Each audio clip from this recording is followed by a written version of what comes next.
الحمد لله وحده والصلاة والسلام على من لا نبي بعده أما بعد فأعوذ بالله من الشيطان الرجيم بسم الله الرحمن الرحيم وما كان الله معذبهم وهم يستغفرون قال رسول الله صلى الله عليه وسلم وادفعوا عنكم طوارق البلاء بالدعاء وفي رواية الصدقة رد البلاء صدق الله وصدق رسوله النبي الكريم۔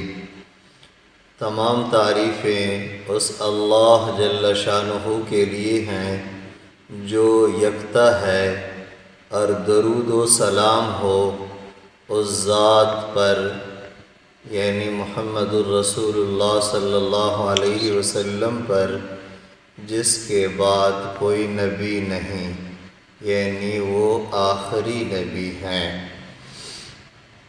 اللہ جل شانہ نے ارشاد فرمایا کہ جب کسی قوم میں نبی موجود ہو تو ان پر عذاب نہیں آتا، اور اللہ ان لوگوں کو بھی عذاب نہیں دیتے جو توبہ استغفار کرتے ہوں۔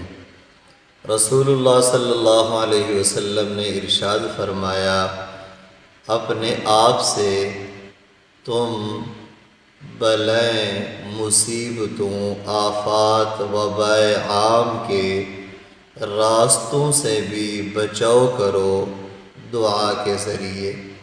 ایک اور روایت میں رسول اللہ صلی اللہ علیہ وسلم نے ارشاد فرمایا کہ صدقہ وبائے عام کو، بلاؤں کو، مصیبتوں کو، آفات کو رد کر دیتا ہے۔ اللہ جل شانہ ہم سب کو نیک اعمال کی توفیق عطا فرمائے۔